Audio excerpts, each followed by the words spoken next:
Please raise your right hand and repeat after me. When Donald Trump was sworn in for a second term, three faces with front row seats stood out in the crowd. Jeff Bezos, Elon Musk, and Mark Zuckerberg, front and center at the inauguration of a billionaire president. By the way, ahead of members of Congress, cabinet members, people like that, right? The wealthiest and most powerful individuals in our country, some of whom are sitting here right now. Thank you very, very much. Suddenly you have this situation where incredibly wealthy people who at one point didn't seem to be particularly aligned with Donald Trump are standing there on stage. Elon Musk, the wealthiest of them all, had poured hundreds of millions into Trump's campaign to get him back into the White House. Musk saw that democracy is for sale in America, that we have practically unlimited political giving, and thought, why not take that all the way? Take over, Elon, yes, take it. He was on the campaign trail, he was jumping on stage, he was giving away money in what seemed to be an illegal lottery. As you can see, I'm not just MAGA, I'm dark MAGA. Trump brought Musk into the White House as a special advisor, giving him free rein to reshape the federal government through a new agency, the Department of Government Efficiency. Doge, perhaps you've heard of it, perhaps, which is headed by Elon Musk, who is in the gallery tonight. Did he get there just randomly? Did it matter that he gave $250 million in the prior election? I think it did. Our government runs on money. I mean, Elon Musk is a completely unelected billionaire who is able to waltz into the Oval Office whenever he wants. That's because he paid $270 million. And within a few months, it all came crashing down. I'm very disappointed in Elon. I've helped Elon a lot. Fault lines traveled across the country to learn why America's richest man put his fortune behind Donald Trump, what he may have bought with his donations, and what else is for sale in Trump's America. Hey, can I ask you a question on the way? Is there anything in America that's not for sale right now? Overall season team champions and back up here again for the first access to the White House, access to the president. Mr. Elon Musk.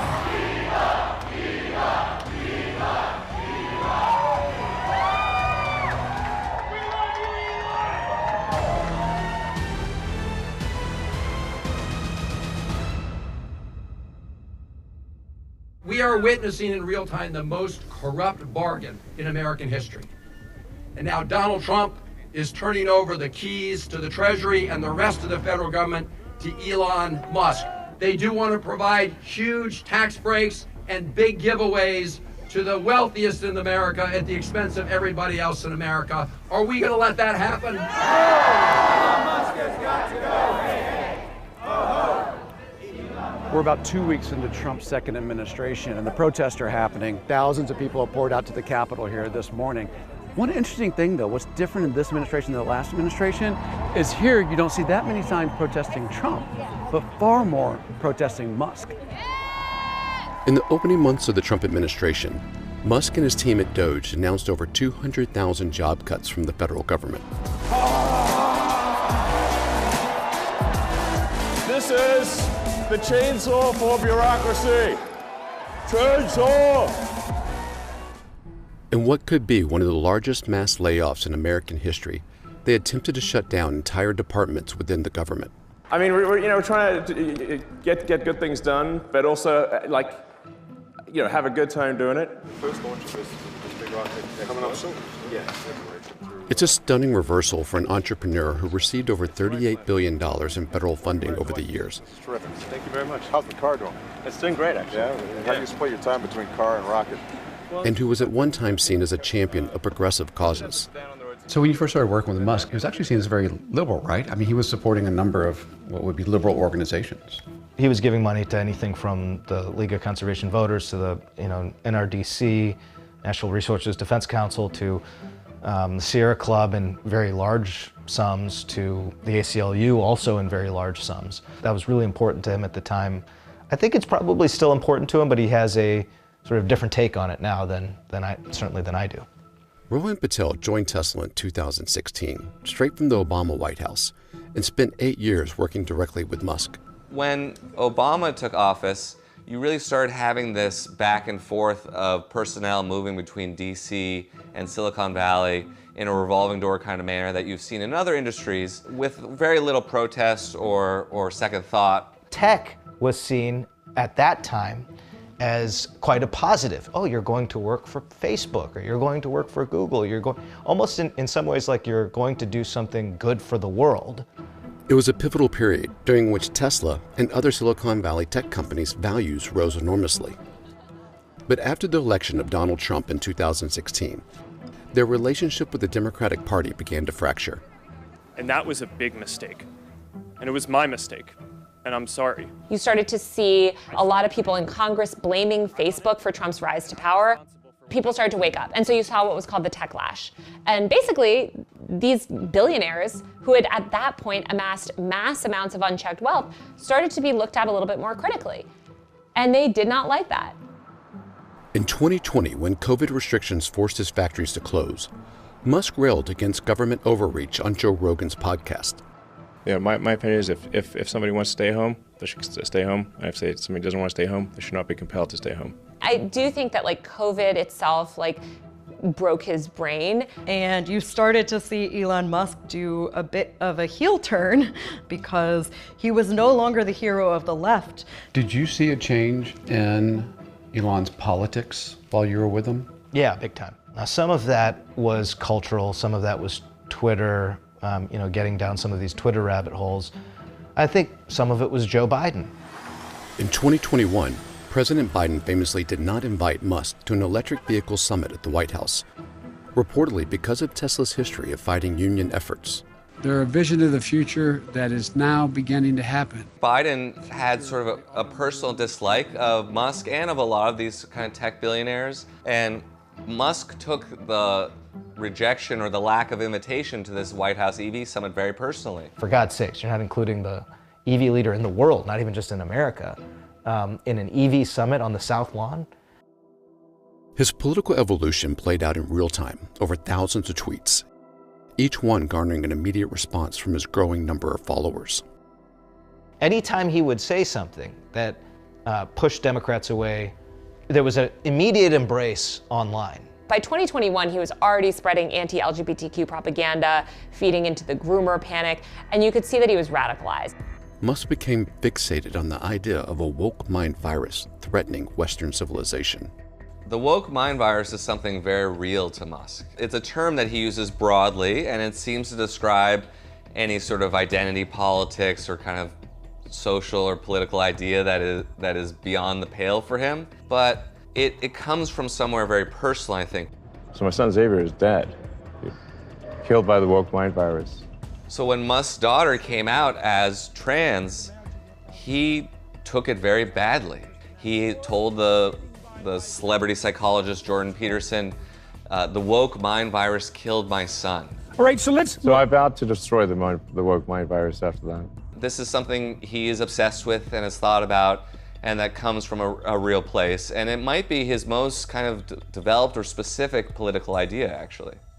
Through COVID, his Twitter influence was growing, and by 2022, he was averaging 220 posts a week. Elon, what the hell are you, why would you do that? I'd wake up in the morning and try not to check Twitter because I was worried about whatever he might have said. Later that year, he bought the company. He recognized that online influence is the most powerful form of modern currency. If you have an influence over our online ecosystems and our information environment, you have something more powerful than money. You can use it to get yourself elected, to put yourself in positions of power. Like, you can do anything, right? If you're famous online and if you have online influence. And what better way to amass online influence than by really one of the top 3 major social networks, and the only social network that all of journalism and media runs on. So I'm definitely on the warpath. He renamed the company X and reshaped its policies. He has restored the accounts of many, many far-right and neo-Nazi accounts that had once been banned. He has turned it into a massive megaphone for himself and his own views. As Musk's politics moved right, he was joining a well-established and growing movement of a very specific strain of reactionary conservatism in Silicon Valley. Silicon Valley has become one of the centers of power of the world. And in fact, that was a piece of the project. It was this sense that entrepreneurs, and in particular these masculine largely white entrepreneurs, would be the saviors of America. And in many ways, they should be the ones we should be listening to about matters of policy and how to live our lives and, everything that traditionally has been a Washington, D.C. jurisdiction. Musk's co-founder at PayPal wrote in a 2009 essay for the Cato Institute, "I no longer believe freedom and democracy are compatible." Thiel said in writing many years ago that he sees democracy and freedom as opposed to one another, and he prefers freedom, which is basically unfettered capitalism, to win out. And he thinks that inventing certain technologies will guarantee that kind of freedom. Peter Thiel was one of the only Silicon Valley tech CEOs to back Trump in 2016. We're voting for Trump because we judge the leadership of our country to have failed. He takes what Peter Thiel does and then it's like gasoline on a fire. And I think Peter Thiel has not wanted the personal brand that Elon wants. Elon clearly wants fame and wants to be loved in a way that I don't think Peter Thiel cares about. Under Musk's leadership, many brands stopped advertising on X. In an interview at the 2023 DealBook Summit, he shot back at them. Don't advertise. You don't want them to advertise? No. What do you mean?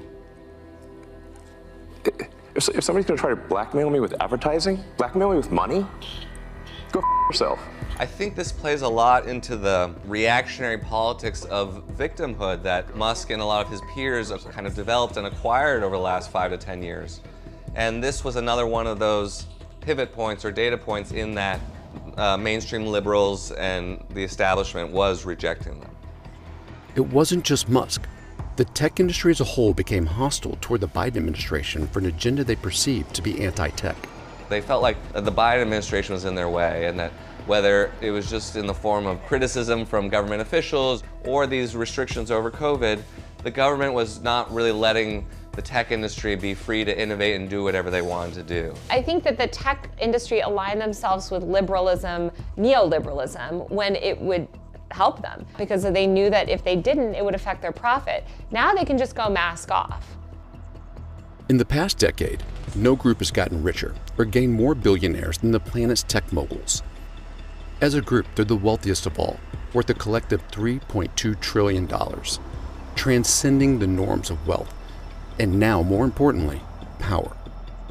It's hard for them to think of themselves as hoarding wealth or having more than they deserve. And so they come to believe that they're better as a human being. You don't get to amass the level of wealth that he has and be a moral person. I think Musk sees himself as a world historic figure. There's a rise and fall to every civilization. Every civilization has sort of a lifespan.